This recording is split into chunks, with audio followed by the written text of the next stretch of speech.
Dunia fantasi. Hubungan gelap suami dan pembantuku. Bab 78. Intimidasi.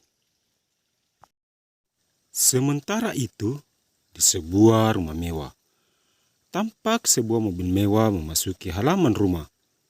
Ya, di mana lagi kalau bukan di kediaman Pak Reno dan Bu Sulis. Setelah memarkirkan kendaraan, Pak Reno keluar dari dalam mobil sembari menenteng tas kerjanya. Pria bertubuh tinggi besar itu tampak tersenyum-senyum sendiri masuk ke dalam rumah. "Reno, ada apa denganmu?" tanya Bu Sulis yang saat itu sedang duduk di ruang tamu. Reno menghentikan langkah dan berbalik arah. "Apa maksud ibu? Dari tadi ibu perhatikan, kamu tersenyum-senyum sendiri masuk ke dalam rumah. Reno, ada kabar baik buat ibu." Reno mendekat dan duduk di samping Ibu Sulis. "Apa ada kabar baik di dunia ini selain kabar tentang Rini? Ini bukan hanya sekedar Sarini, tetapi tentang keinginan ibu selama ini. Jangan membuat ibu semakin penasaran. Mandilah, ibu menunggumu di ruang makan." Bu Sulis berdiri. "Kami berencana menikah." "Kamu serius?" Bu Sulis kembali duduk dengan tatapan tajam pada Pak Reno. "Reno serius. Ibu bisa tanya langsung padanya. Reno mandi dulu, lalu kita makan malam." Reno berdiri, lalu pergi meninggalkan Bu Sulis.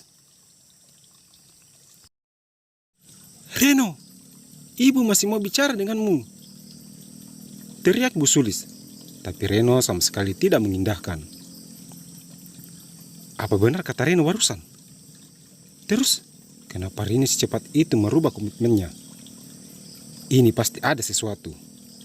Anak itu benar-benar menyebalkan, membuat ibu semakin penasaran saja."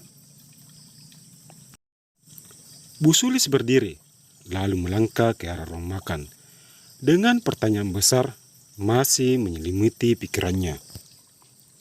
Di ruang makan, beberapa pelayan sedang menata hidangan di atas meja. "Apa semuanya sudah siap, Biona?" tanya Bu Sulis setelah duduk. "Sebentar lagi, Nyonya," balas Biona, sedikit mengangkat wajahnya. Setelah menunggu beberapa saat, akhirnya Biona dan yang lain selesai juga menata hidangan. Melihat kedatangan Pak Reno, seorang pelayan pria maju dan menarik kursi buat Pak Reno. Bu Sulis mengisi piring dengan nasi dan lauk, lalu menyerahkan pada Pak Reno. "Makanlah." "Ibu juga makan." "Ibu tidak akan makan sebelum kamu cerita." "Mau cerita apa?" "Jangan pura-pura lupa. Apa benar kalian berencana menikah?" Pak Reno mengangguk, lalu mulai makan. "Kamu serius? Bukankah selama ini Rini selalu bilang kalau dia belum siap untuk menikah karena trauma?" "Mungkin itu dulu, tapi sekarang dia sendiri yang datang pada Reno untuk dinikahi. Pasti ada sesuatu yang kurang beres. Reno, jangan bilang kalau kamu menggunakan kuasamu untuk memaksa Rini menikah denganmu." Tatap tajam Bu Sulis pada Reno. "Ibu kira Reno ini jelek amat ya, hingga menggunakan kuasa demi menikahi Sarini. Asal ibu tahu saja, di luar sana banyak yang antri hanya untuk jadi pendamping Reno. Bukan begitu maksud ibu. Ibu hanya takut kalau pernikahan kalian nanti tidak dilandasi suka sama suka, tapi ada intimidasi dari sebelah pihak. Dan itu kamu." Betapa ruginya Reno mengintimidasi Sarini. Dari segi manapun, tidak ada yang menarik darinya. Kalau memang tidak ada yang menarik dari Rini, kenapa kamu ingin menikah dengannya? Itu karena Reno kasihan saja padanya. dia datang dan memohon agar Reno mau menikahinya. Kalau kamu tidak suka dengannya, jangan lanjutkan pernikahan ini. Pasti akan ada hati yang terluka.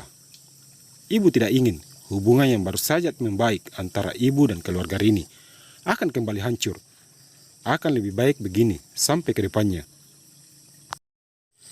Kalau begitu, antar ibu ke rumah Rini, biar ibu yang bicara dengannya.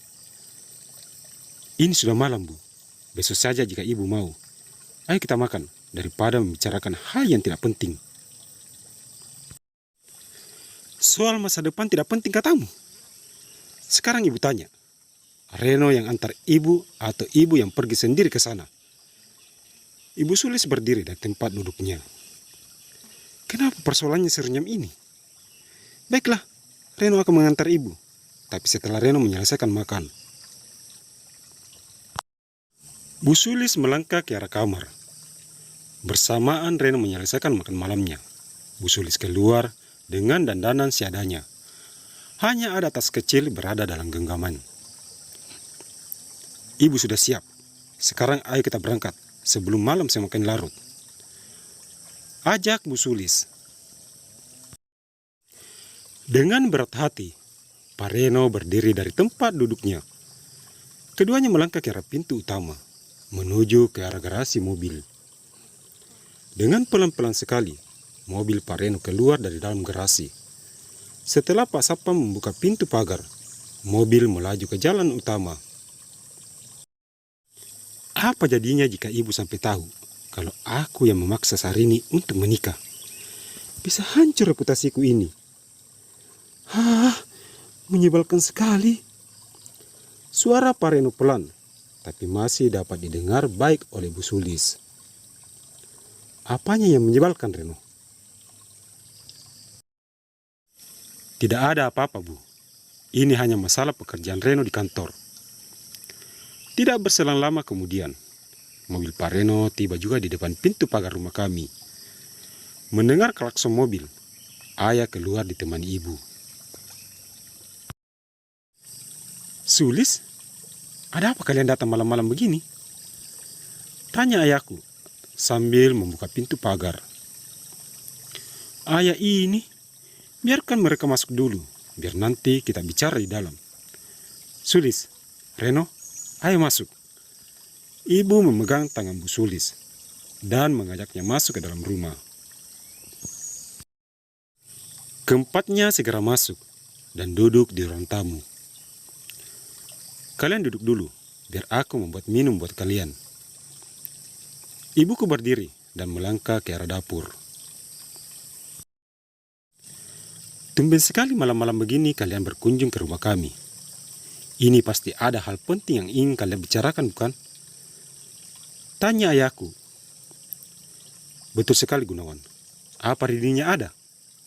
Kalau boleh, tolong panggilkan sebentar. Kami ingin bicara dengannya. Baiklah, tunggu sebentar. Ayah berdiri dan melangkah ke arah kamarku. Ibu, kita tidak usah berlama-lama di sini. Reno masih banyak pekerjaan kantor yang harus Reno selesaikan. Hentikan alasanmu itu, Reno. Ibu semakin curiga kalau kamu benar-benar mengintimidasi Rini agar mau menikah denganmu dan memutarbalikkan fakta. Mana ada seperti itu? Malas Pak Reno terbata. Kalau memang itu benar, kamu tidak usah sepanik ini. Biar ibu yang bicara dengan Rini. Aku harus cari cara agar Sarini tidak menceritakan hal sebenarnya. Bisa hancur wibawaku di depan ibu dan juga orang tuanya jika sampai itu terjadi. Tapi bagaimana caranya? Pak Reno dalam hati dengan posisi duduk sudah tidak tenang.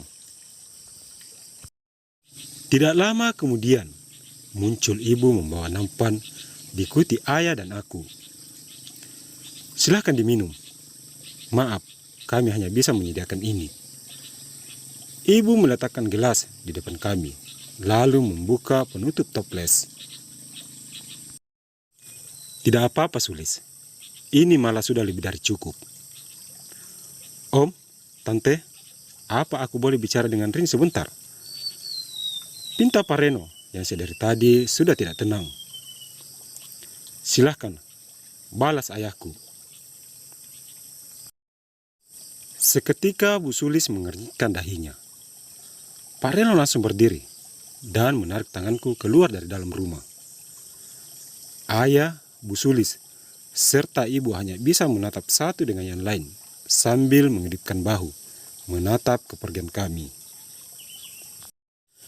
Ikuti terus kisah ini, dan jangan lupa untuk terus memberi dukungannya dengan cara subscribe, komentar, like, share, dan nyalakan lonceng notifikasinya agar tidak ketinggalan video terbaru dari kami. Terima kasih.